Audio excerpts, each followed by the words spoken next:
Assalamualaikum warahmatullahi wabarakatuh. Innal hamdalillah nahmaduhu wa nasta'inuhu wa nastaghfiruh wa na'udzu billahi min shururi anfusina wa min sayyiati a'malina. May yahdihillahu fala mudilla lahu wa may yudlil fala hadiya lahu. Asyhadu an la ilaha illallah wahdahu la syarika lahu wa asyhadu anna Muhammadan 'abduhu wa rasuluh. Allahumma salli ala Muhammad wa ala ali Muhammad kama sallaita ala Ibrahim wa ala ali Ibrahim innaka Hamidum Majid. Wa barik ala Muhammad wa ala ali Muhammad kama barakta ala ali Ibrahim innaka Hamidum Majid. Rabbi shrah li sadri wa yassir li amri wahlul 'uqdatam min lisani yafqahu qawli, amma ba'du. Syukur kepada Allah Subhanahu wa taala kerana pada malam ini sama-sama kita berkumpul di masjid kita untuk kita sambung perkongsian dan pengajian kita yang telah lalu, yang telah kita tinggalkan pada bulan yang lepas, di mana pada kuliah yang lalu kita dah masuk atau baca bab yang ke-20 daripada buku Al-Kabair karangan Al-Imam Syamsuddin Ahmad Az-Zahabi rahimahullah. Ya. Dan pada malam ini kita akan masuk tajuk yang ke-21.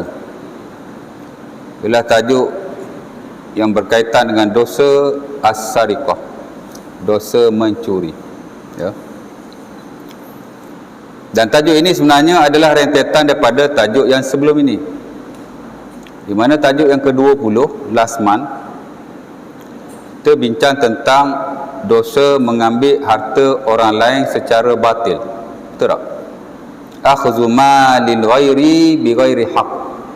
Ambil harta orang lain secara batil ataupun secara tidak hak. Dan saya telah berkongsi beberapa ayat Al-Quran seperti surah Al-Baqarah ayat 188, surah An-Nisa ayat 29, dan mungkin lagi ada ayat-ayat yang lain di mana Allah Ta'ala memang melarang keras sesiapa sahaja mengambil harta orang lain secara tidak benar, secara batil, ataupun dalam istilah yang lebih spesifik in term of Islamic jurisprudence dari sudut hukum hakam syarak, ialah harta yang tidak sah di sisi syarak. Ya, bila kita kata harta secara tidak hak atau batil ni, mungkin orang ingat curi saja, rasuah saja, betul tak? Jenis-jenis macam tu lah. Sebenarnya tidak. Semua harta-harta yang didapati secara tidak sah dalam syarak adalah harta yang batil. Ya. Ada orang dia buat bisnes online, ya, forex umpamanya. Online forex haram. Saya bukan mencuri, Ustaz. Memanglah tak mencuri, tapi bisnes tu telah difatwakan di seluruh dunia haram pasal ia melibatkan riba, pertukaran mata wang tidak mengikut lunar-lunar Islam. Memang tak curi, tapi batil juga tu. Ya.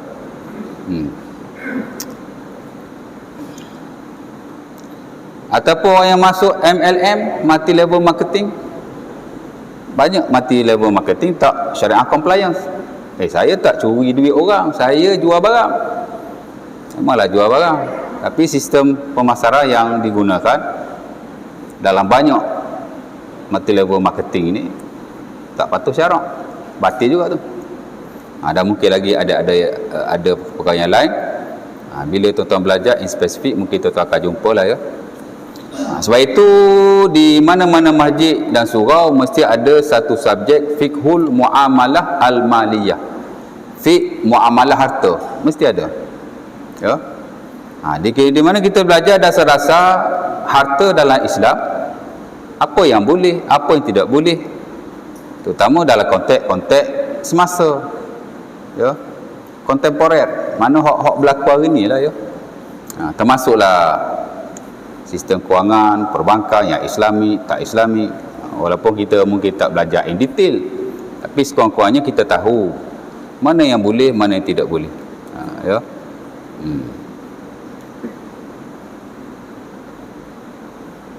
Buat urusan di bank konvensional batil.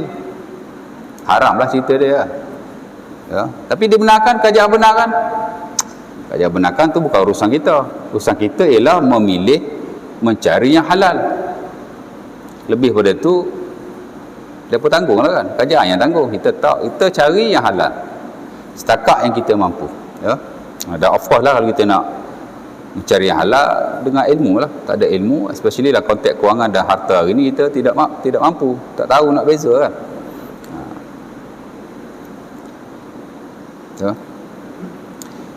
Baik.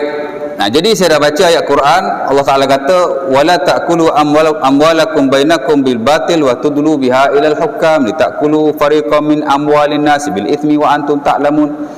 Allah Taala kata jangan kamu makan harta sama kamu dengan batil, yakni tidak dengan hak, tidak dengan patuh syarak atau sah di sisi Islam, walaupun benda tu dibawa ke mahkamah dan mungkin mahkamah menjelebahi kamu, tapi kamu tahu benda tu benda tidak halal, maka kamu tidak boleh mengambilnya. Ya. Dan saya dah baca hadis Nabi SAW di mana Nabi memberi penegasan pada para sahabatnya, kalau aku membuat keputusan atau hukuman yang salah dan kamu tahu benda itu tidak halal, Nabi kata kamu jangan mengambilnya, kerana aku hanya manusia. Ya, kadang-kadang aku membuat keputusan berdasar kepada bukti-bukti yang ada. Jadi kalau kamu tahu aku buat keputusan tidak betul, Nabi kata janganlah kamu ambil. Ya, kerana kadang-kadang aku memberi sebahagian harta kepada kamu, sedangkan harta itu harta tidak benar. Sebenarnya aku telah memberi sepotong api neraka kepada kamu. Ya, saya dah baca hadis itu kan. Dan saya baca juga beberapa hadis Nabi SAW yang berkaitan dengan hadis itu, yang berkaitan dengan tadi itu. Antaranya ialah hadis yang diriwayatkan oleh Abi Hurairah radhiyallahu taala anhu dalam Sahih Muslim, man akhadha ma'al ghairi bighairi haqqin aujaballahu lahu an-nar. Fasu'ila wa in kana yasiran ya Rasulullah, qala wa in kana qadiban min arab. Nabi kata siapa-siapa yang ambil harta orang lain secara tidak benar, maka Allah Ta'ala mewajibkannya masuk neraka. Maka sahabat kata, jikalau ia sedikit wahai Rasulullah, tak banyak pun, sikit je. Maka Nabi kata walau kana qadiban min arab, walaupun hanya sekadar kayu sugi. Kayu sugi dulu-dulu mana ada nilai. Kayu sugi ni hanya ranting kayu saja. Ranting kayu patah kan, buat korek gigi. Hari ni mungkin ada harga kan, paling murah pun 3-4 ringgit, kadang-kadang sampai 100 lebih. Dia ada banyak function. Tapi kalau dulu-dulu kayu sugi hanya sejenis oud, sebatang kayu yang digunakan. Banyaklah jenis kayu tu, tapi yang paling famous kayu arak lah ya. Pasal Nabi guna kayu arak. Tapi tak ada nilai lah. Saya tak tahulah dulu-dulu, terutama zaman Rasulullah SAW, orang jual tak kayu sugi. Rasa tak kot. Pasal kita belajar fiqh muamalah, tak jumpa lagi jual beli kayu sugi. Mana zaman dulu tak ada lah bisnes tu, pasal benda ranting kayu kan, tak ada harga kan. Ya? Tapi once aku yang patahkan daripada pokok, aku buat sugi, maka ia menjadi milikku, orang lain tak boleh ambil. Nabi kata kalau kau ambil kayu sugi orang, kamu tetap masuk neraka. Ya? Itu benda tak ada nilai tu. Kalau benda ada nilai tak tahulah. Man akhazal arda bighairi haqqin tawaqahallahu yaumal qiyamah ila sab'i ardin. Saya dah baca hadis Sa'id bin Zaid ini diriwayatkan oleh Sahih Bukhari atau Muslim. Nabi kata siapa-siapa yang ambil tanah walau sejengkal, maka esok-esok Allah Ta'ala akan benamkannya ke dalam 7 lapis bumi. Ya, sama juga dalam konteks dulu, tanah sejengkal tak ada nilai kot, orang pun tak jual sejengkal. Hari ni sejengkal ada nilai kan. Kalau KKL sekaki tanah tu sampai beribu-ribu, 2,000 ringgit satu kaki kapur baru. Ya, sini pun mahal juga kot, sekaki ya, mungkin 450 ringgit kot. Ya. Jadi siapa-siapa yang ambil tanah walau sejengkal, maka esok-esok Allah Ta'ala akan benamkannya ke dalam neraka 7 lapis bumi. Ya. Dan mungkin lagi ada contoh-contoh yang lain. Jadi harta ni banyak, tapi yang Nabi bagi contoh satu atau dua sahaja, cukuplah. Semua nak bagi contoh susah juga kan, ya? Tapi dia jelas, very clear, dan tidak boleh disangkal lagi.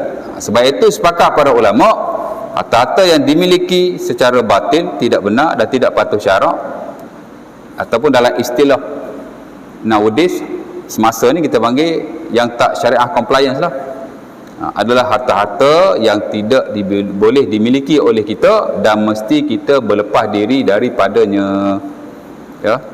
Sebab itu harta-harta seumpama ini tak diwajibkan zakat, ya. Dulu tuan-tuan simpan duit dalam ASB sebelum dia dihalalkan, mana wajib zakat. Tapi setelah ia diputuskan sebagai halal, wajib zakat. Tapi peringkat awal dulu ada negeri halal, ada negeri haram. Tapi saya ingat pada hari ini banyak dah haram, dah halal kot, ya, termasuk Selangor. Selangor pun baru lagi halal tu, tahun 2018 ke 17 macam tu lah. Dan saya ingat lagi masa saya menghadiri diskusi fatwa Selangor di Rawang dulu pada tahun 2016, ia masih belum dihalalkan, masih haram lagi, ya. Dan saya antara salah seorang panel yang bertanya kenapa Selangor masih belum menghalalkan sedangkan negeri lain dah banyak halalkan. Tapi saya ingat tak sampai setahun selepas itu dibincangkan semula, dia ikut JAKIM punya fatwa lah, dia diharuskan, ya. Tapi nak cerita masa dia haram tu tak wajib zakat. Pasal apa tak wajib zakat? Pasal duit tu haram, ya. Belum lagi difatwakan harus. Pasal harta haram, mana wajib zakat? Hak zakat ni harta halal saja, ya.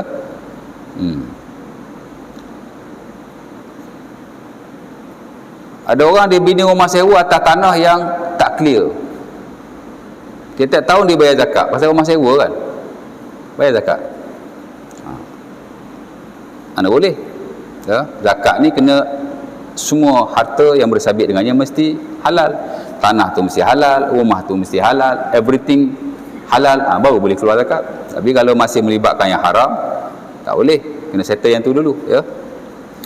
Baik, itu bab yang terdahulu. Malam ni kita masuk bab yang baru. Sebenarnya walaupun ia bab yang baru, ia masih rentetan kepada tajuk yang sebelum ini. Tajuk sebelum ni dia am, dia general. Hak ni dia khususkan lagi. Itulah antara harta yang tak boleh dimiliki dan didapati secara batil ialah mencuri. Sebab itu dosa yang ke-21 pengarang bab mari tajuk mencuri, babus sariqah, bab mencuri, ya. Baik, Al-Imam Az-Zahabi rahimahullah pertama sekali ialah dia bawa mari ayat Al-Quran, ya, tentang mencuri, yang menjelaskan Allah Subhanahu wa taala melarang perkara itu. Itulah surah Al-Maidah ayat 38. Satu-satunya ayat tentang mencuri. Mungkin tuan-tuan boleh rujuk. Di mana kata Allah Subhanahu wa taala, wasariqu wasariqatu faqta'u aydiyahuma jazaa'an bima kasaba nakalam minallah wallahu azizun hakim. Faman taba min ba'di zulmihi wa aslah fa innallaha yatubu alaihi innallaha ghafurur rahim. Saya baca dua ayat tu, ayat 38 dan ayat 39, ya.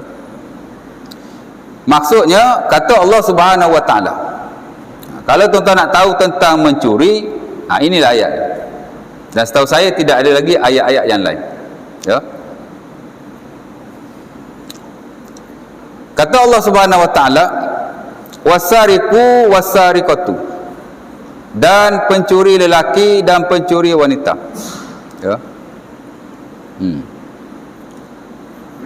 Faqta'u aydiyahuma, maka hendaklah kamu memotong tangan kedua-duanya, jazaa'an bima kasaba, sebagai balasan di atas apa yang mereka kerjakan. Nakalam minallah, dan balasan yang berat juga daripada Allah, ya. Wallahu azizun hakim, dan Allah Ta'ala aziz. Aziz ini dalam bahasa Melayu mulia lah, ya.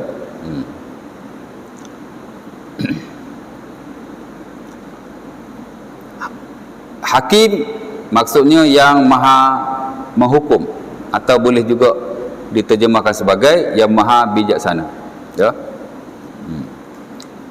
Kemudian Allah Ta'ala terangkan selepas itu, faman taba min ba'di zulmihi, sesiapa yang bertaubat selepas dia melakukan kezaliman itu. Dalam konteks ni dia curi, kemudian dia taubat. Wa aslah, dan dia melakukan kebaikan, islah.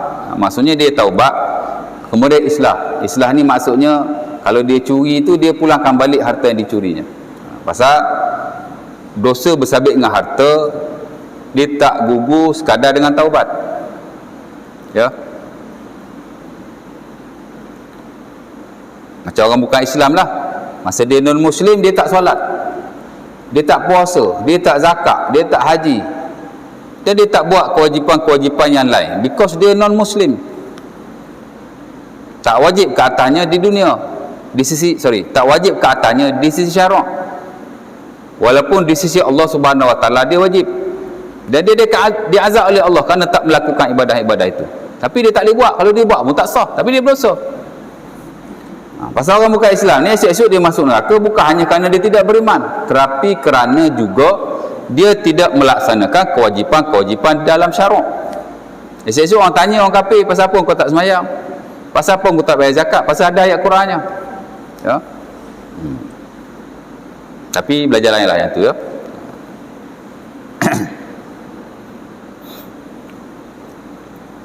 Dan bila dia masuk Islam, dia tak bayar qada.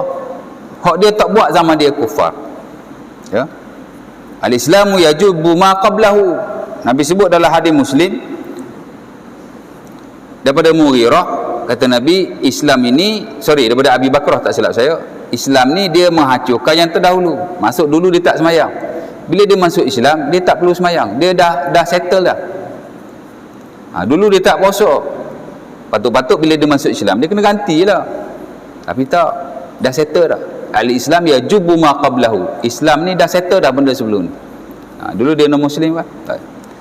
Dulu dia bilioner, tapi pasal dia non Muslim, dia tak bayar zakat lah. Buat apa nak bayar zakat? Tapi kalau dia nak bayar, kita boleh ambil. Mungkin lah, ya. Saya tak tahulah. Kalau tak boleh masuk dalam slot zakat pun boleh masuk dalam slot-slot yang lain, ya. Kalau ada yang nak bayar lah, mana tahu kan. Mungkin ada negeri yang bagi zakat kat non Muslim, dia pun nak bayar zakat juga, mungkin, tak tahu. Tapi setahu saya zakat yang bagi kat non Muslim ni so far Perlis saja, ya. Negeri lain tak bagi. Okey lah, yang tak bagi itu dia ikut pendapat majoriti para ulama. La zakata li ghairil muslim, tak boleh bagi zakat kepada non Muslim. Tapi hak bagi tu pun dia ada justifikasi dia, ada alasan dia, ya. Dan memang ada segelintir ulama yang mengharuskan jika ada dasar-dasar tertentu. Okey je, ya. Ala kulli hal dia non Muslim, jadi dia tak bayarlah zakat. Nak bayar buat apa? Patut-patut bila dia masuk Islam dia kena bayar zakat, betul tak? Baru dah nak zakat kita banyak, tapi tak. Kerana Nabi SAW telah memberi penegasan, Al-Islamu yajubu ma qablahu. Islam ni dia telah melunaskan yang terdahulu, dia telah menyelesaikan yang terdahulu. Dulu-dulu punya hal tak kira dah, so,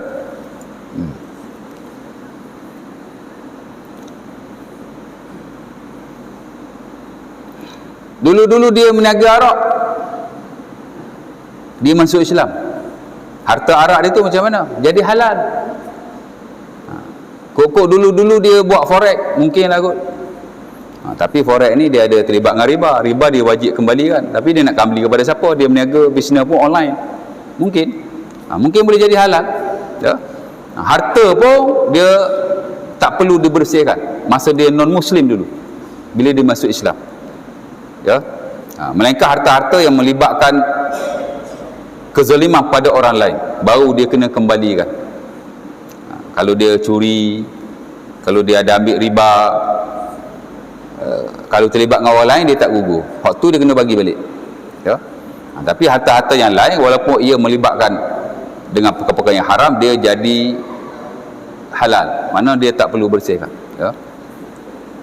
Baik, balik pada yang tadi. Jadi kalau dosa hak tak melibatkan orang lain, dia dengan Allah saja. Kita tak semayang, kita dengan Allah saja. Kita tak puasa, kita dengan Allah saja. Jadi hak ni bila bertaubat, okey. Tapi kalau harta, dia tak gugur, ya. Kok mana pun ia mesti diislahkan. Sebab tu Allah Taala kata faman taba min ba'di zulmihi wa aslah. Bila dia telah bertaubat daripada kezalimannya, dia dah curi, kemudian dia taubat, dia kena islah, dia kena pulangkan baliklah.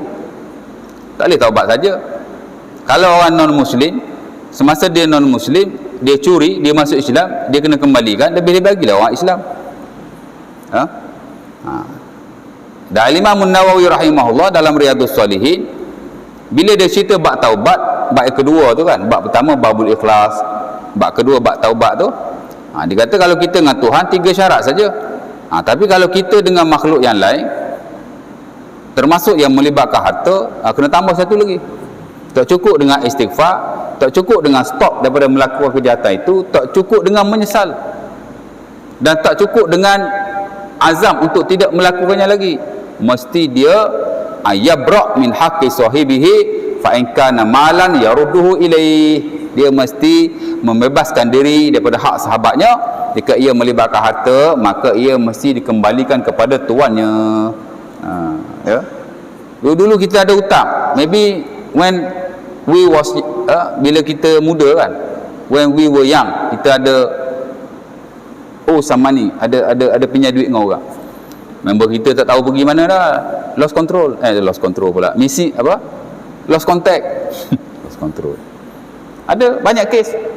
Dulu Ustaz, masa saya bujang, saya ada pinjam duit kawan saya, tak banyak, RM200 je. Tapi kawan saya mana pergi pun tak tahu.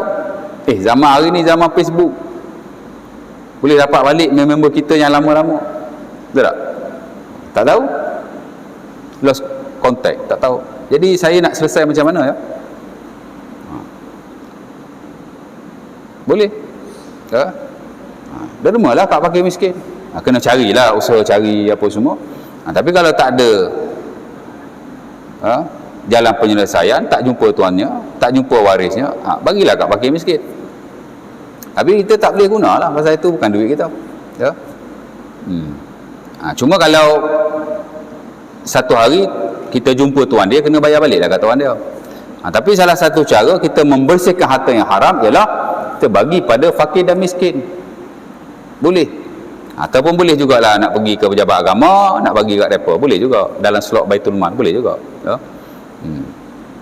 Tak kisahlah. Jadi kita berlepas diri daripadanya, ya?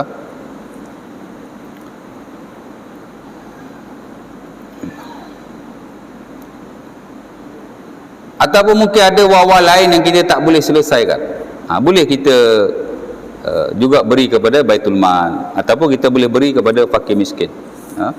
Ada jumpa saya, dia kata, Ustaz, duit dulu saya nak kena bayar cukai, tapi dah tak boleh bayar hari ni, ada banyak masalah, tak boleh nak bayar masa GST dulu. Jadi duit ni saya nak pergi ke mana? Kan dulu masa GST tu kagih SST, ada problem nak bayar cukai.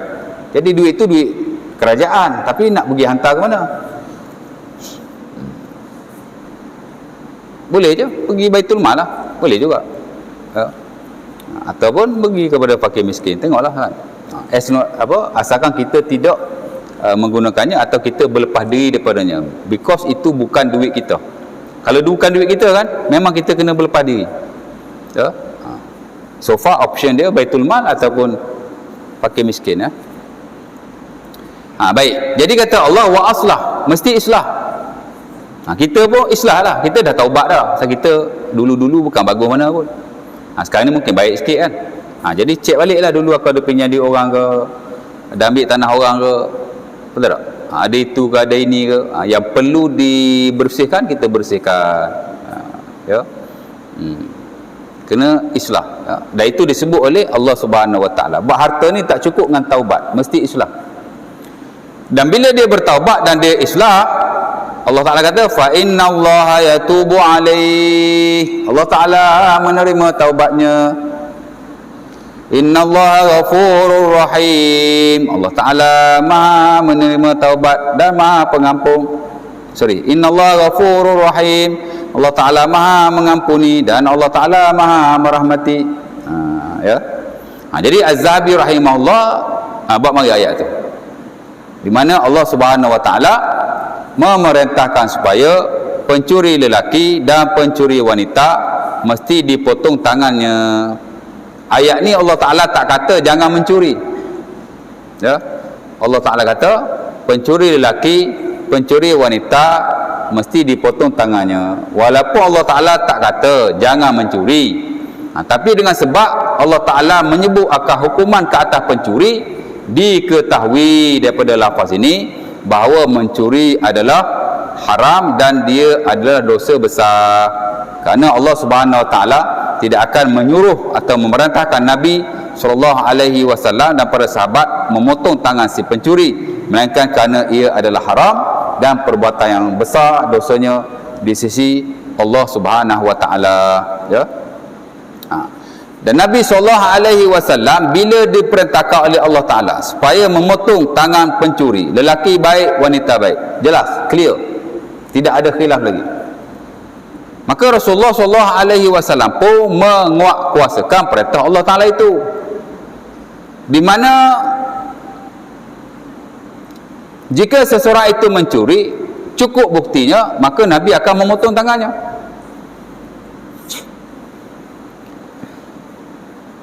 Dan ini sabit dalam banyak hadis-hadis Nabi SAW, dan sebagainya dinukil oleh si pengarah. Antaranya ialah hadis yang diriwayatkan dalam Sunan Abi Daud dan dalam fiqh jinayah bersabit dengan hudud, slot mencuri. Pasal hudud ni ada banyak kan. Hudud ni tak kurang daripada 8 kesalahan. Mencuri, merompak, berzina, qazaf, burat. Burat ni lawan kerajaan lah, ekstremis, against the government. Ya, tapi syarat dia angkat senjata lah. Tak suka kat kerajaan, kalau tak sampai tahap memerangi mereka, dia bukan burat. Ya. 5 kan. Murtad, tinggal semayang. 7. Satu lagi apa ya? Minum arak. Jadi sekurang-kurang ada 8 kesalahan dalam hudud. Ya. Mencuri salah satu daripadanya. Bila kita belajar bab mencuri dalam fiqhul jinayah, the Islamic law of crime, mesti ada hadis ni. Hadis diriwayatkan daripada Aisyah radhiyallahu taala anha dan Sunan Abi Daud dan selainnya, di mana ada seorang wanita daripada Bani Makhzum, dia mencuri. Ada lagi banyak kes, tapi yang ni paling penting sekali. Ya. Yang biasa didahulukan dalam fiqh jinayah bersabit dengan mencuri.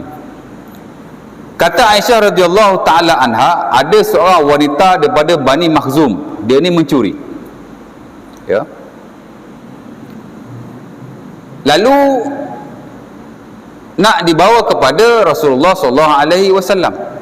Bani Makhzum ni bani yang honorable, bani yang mulia. Orang Arab ni dia ada yang kabilah yang top-top, ada kabilah yang biasa-biasa. Ya. Bani Makhzum ni antara honorable tribes, maknanya kabilah yang dihormati lah, bangsawan. Ya. Jadi mereka pun bincang, takkan nak serah kat Nabi kot kan, sedangkan dia orang yang mulia, keturunan yang mulia. Ya, bukan keturunan biasa-biasa ni, Bani Makhzum. Ya. Jadi mereka pun bincang, bincang. Kita minta dengan Nabi lepaslah. Ya. Pasal orang mulia kan, takkan nak hukum kot, jatuhlah standard. Ya. Dan ini yang berlaku pada zaman dulu Bani Israel. Bani Israel pun mencuri kena potong tangan juga, berzina kena rejam juga. Ya. Kalau yang buat tu orang bangsawan, orang yang mulia, dia tinggalkan, dia lepaskan. Tapi kalau hak buat ni orang coknya, dia hukumlah ya. Bani Israel.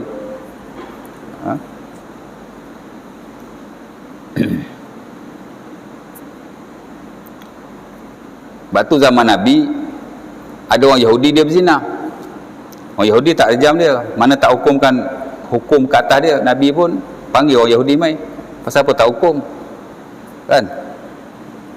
Rupanya cek orang Yahudi dia dah ubah. Pasal dulu-dulu bangsawan dia suka berzina. Jadi tak boleh hukum lah. Jadi kena buat hukum lain lah. Ya? Jadi the same case dalam kisah Maksum ini. Jadi dia pun bincang, kita minta dengan Nabi lepas lah. Okey, isu dia sekarang, siapa nak cakap pada Rasulullah sallallahu alaihi wasallam? Ya. Fahabu ayyukallimu Rasulullah faqalu wa may yashtari alaihi illa Usamah hibbu Rasulillah sallallahu alaihi wasallam. Dia bincang-bincang, kata Aisyah depa takutlah nak cakap dengan Nabi. Akhirnya depa kata, siapakah yang berani membawa hal ini kepada Rasulullah sallallahu alaihi wasallam, kami tidak dapati melainkan seorang saja. Itulah Usamah bin Zaid, kekasih ataupun orang yang disayangi oleh Rasulullah sallallahu alaihi wasallam. Usamah kan? Ya. Dan Usamah ni memang Nabi sayang kat dia, ya. Dia macam anak kat Nabi lah. Lepas tu Nabi meninggal, ada 3 orang mandikan dia. Satu Ali bin Abi Talib, kedua Usamah ni. Seorang lagi siapa? Tapi nak cerita dia hibbu Rasulillah, the love of the Prophet. Mana Nabi sayang kat dia lah. Jadi panggil Usamah. Macam ni lah Usamah, kau bawa laki ni kepada Rasulullah, mudah-mudahan Rasulullah akan lepaskan. Dia pun bawa kepada Rasulullah sallallahu alaihi wasallam. Pasal ini cadangan orang bangsawan. Usamah dia muda lagi. Ya. Yalah, bila orang tua-tua veteran kan minta tolong kita bawalah kan. Jadi dia tak salah, dia bawa aja proposal puak-puak ni kepada Rasulullah. Dia pun pergi, dia cakap kat Nabi, perempuan ni dah mencuri. Ya. Dapat tangkap, ada bukti. Jadi depa minta ni lah kan. Ya. Maka Nabi pun marahlah. Faqaman Nabi faqataba atashfa' fi haddin min hududillah waimullahi atashfa' fi haddin min hududillah innama ahlaka man kana qablakum idza saraka fihim syarif tarakuhu wa idza saraka fihim ad-dha'if aqamu alaihi al-had waimullahi law anna Fatimata binta Muhammadin saraqat laqata'a Muhammadun yadaha. Nabi pun ingatkan nak bagi lepas. Pasal orang yang cakap ni orang yang sayang kat Nabi kan, orang yang Nabi sayang kan. Ya? Ingat boleh lepas lah tu. No way. Nabi bangun bagi ceramah. Ya?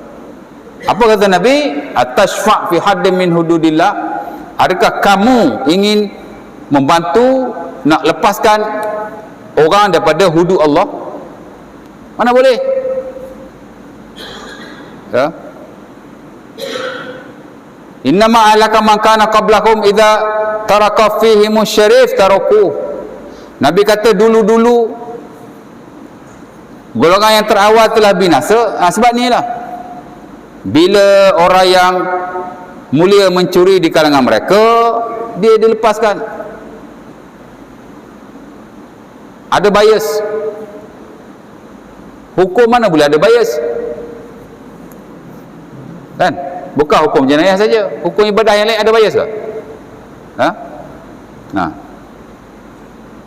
Ada orang kalau dia special status tak payah semayang? Tak ada. Semua orang kena semayang. Kan? Ada wali tak payah semayang? Ada. Kalau ada wali tak payah semayang, itu bukan wali Allah, itu wali syaitan.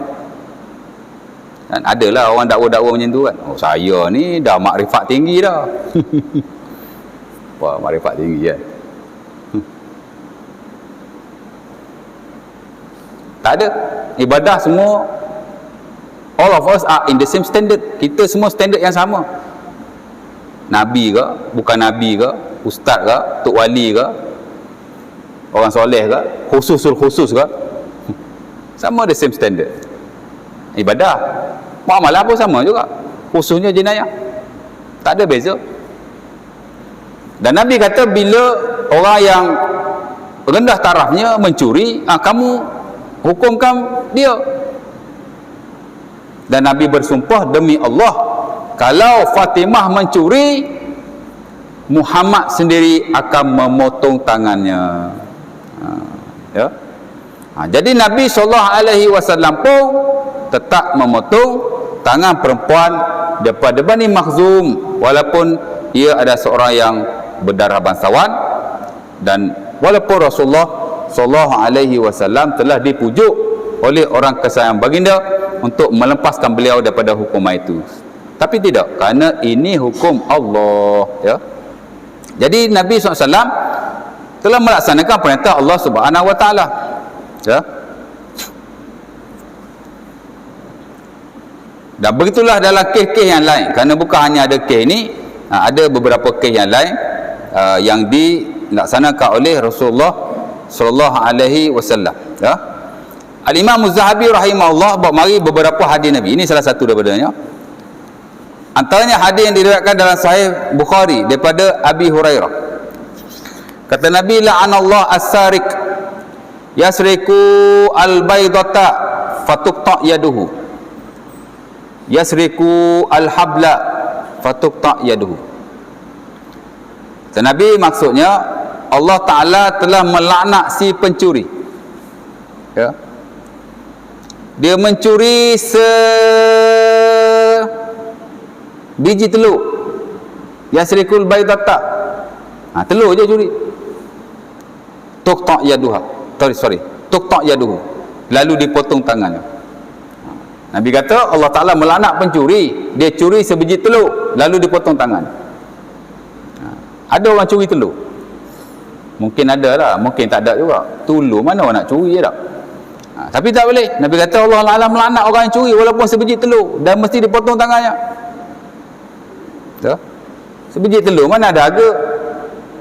Dulu lah. Sekarang mungkin mahal kot. Kan telur berapa? Telur dah ada stok tak? Dulu kata telur tak ada stok. Saya kat kedai order elok je ada telur. Tak pernah dia kata telur tak ada, ustaz, tak ada. Yasrikul habla fatuqta yaduhu, ataupun dia mencuri sebatang tali, seutas tali, maka dipotong tangannya. Ya. Curi ni tak kira banyak, tak kira sikit. Yang dibuat contoh oleh Nabi SAW hanya sebiji telur dan seutas tali, walaupun dia tidak ada harga. Dululah, sekarang mungkin ada harga. Ya. Ia tetap diharamkan oleh Allah Subhanahu Wa Taala, ia tetap dilaknat oleh Allah Subhanahu Wa Taala, dan dosa yang besar. Ya. Cuma bezanya ulama tidak sepakat. Curi hak kecil-kecil ni potong tangan ke tidak? Haram tetap haram. Tapi nak potong tangan ke tidak? Majoriti kata tak potong. Takat curi sebiji telur, tak potong. Ya. Curi seutas tali, takkan nak potong kot. Ya tak? Jadi kata tak potong. Kerana ada lagi hadis-hadis Nabi SAW yang lain yang menunjukkan bahawa nisab ataupun kadar yang dipotong tangan si pencuri ialah sama ada 1/4 dinar ataupun 3 darham. Ya. Baru kena potong tangan. Ya. Antaranya hadis diriwayatkan oleh Aisyah dalam Sahih Muslim, kata Nabi, la tuqta yadu sariq illa fi rubu' dinar fasaidan. Tidak boleh dipotong tangan si pencuri melainkan jika ia sampai nilainya sebanyak 1/4 dinar ataupun lebih. Ya. Jadi dia very clear lah. Jadi hak tadi itu kata tali telur, itu kata para ulama, antaranya Al-Imam Ibn Hajar dalam Fathul Bari, ia adalah penekanan daripada Rasulullah SAW yang nak menunjukkan bahawa sekecil-kecil perkara jika ia melibatkan curi, ia tetap haram, tapi tidaklah dipotong tangan. Ya, jadi kena 1/4 dinar. 1 dinar bersamaan dengan 4 gram emas. Jadi kalau curi 1/4 dinar, ialah 1/4 daripada 4 gram emas. Mana 1 gram lah. Ya. 1 gram sekarang berapa? Kita letaklah RM300, 300. Betul tak? Ringgit. Jadi kalau 300 bagi 4 mungkin dah RM80. RM80 ya.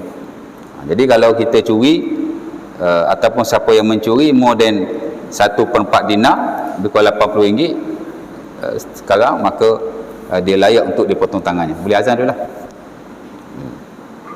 Ada nak tanya apa-apa ke? Ada soalan boleh tanya dulu. After azan saya jawab lah kalau ada ya. Bismillah.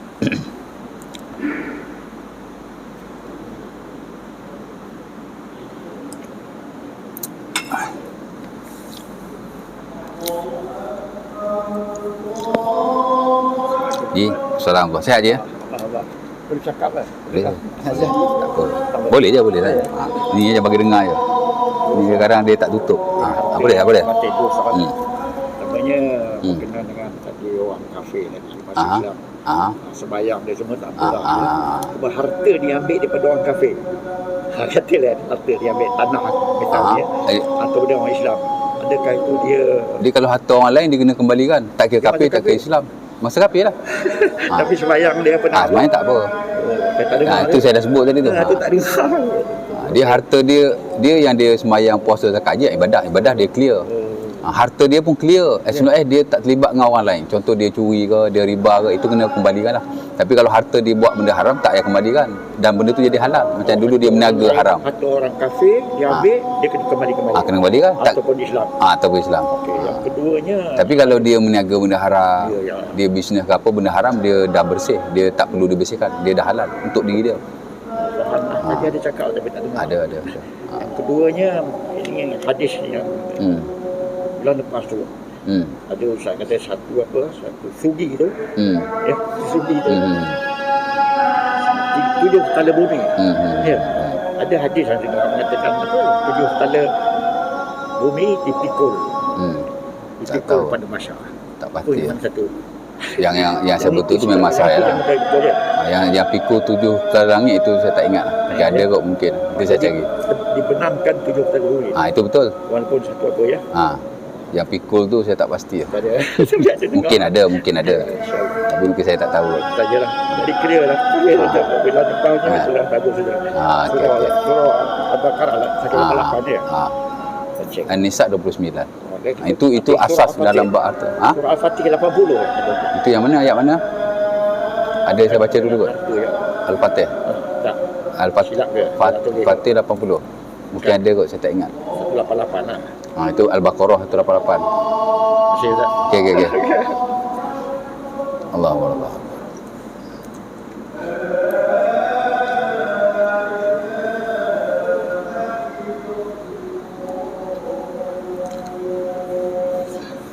La ilaha illallah. Allahumma rabbana anta salatu wa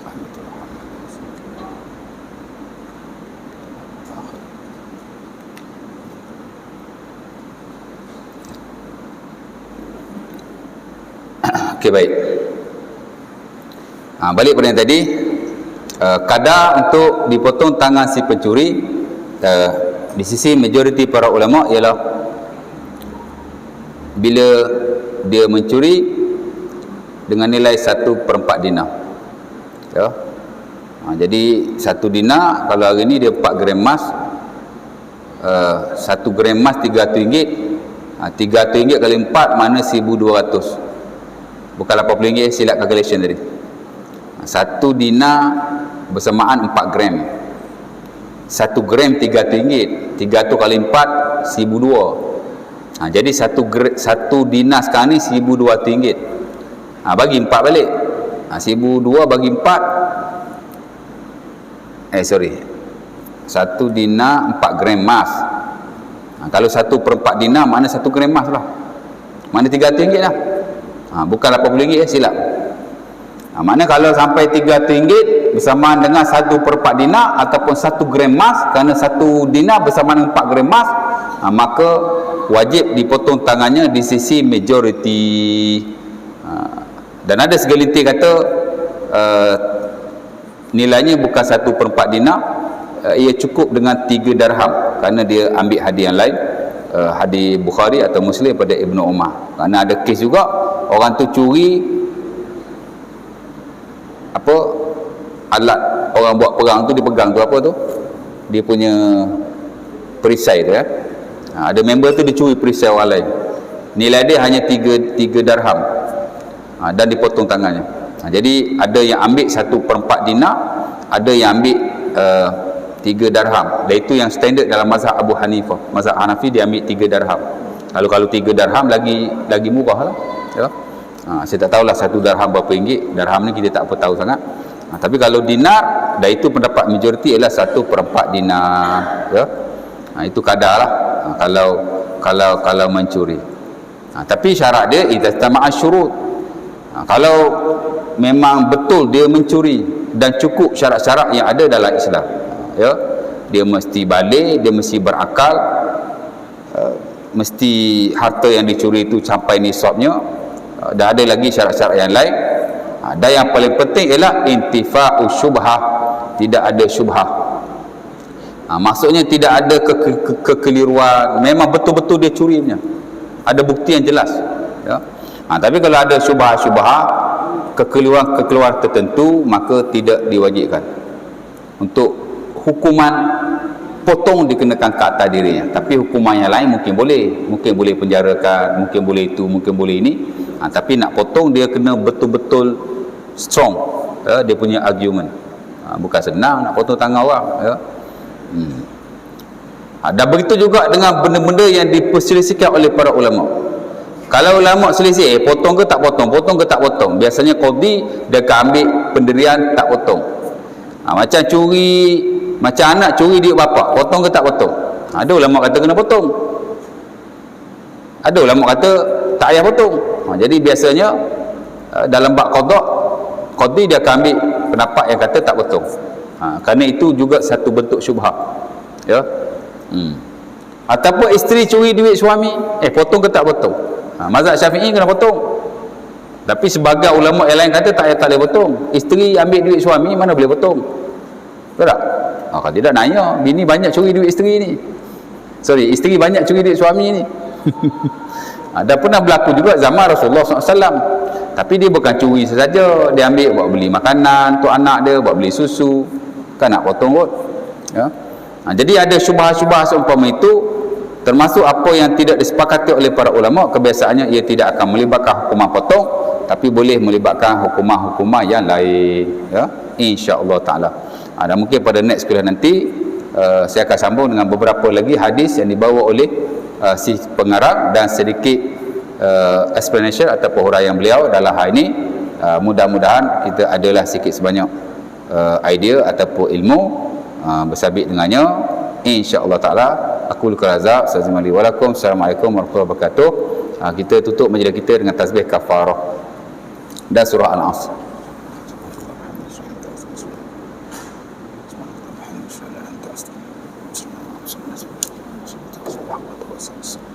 Bismillah.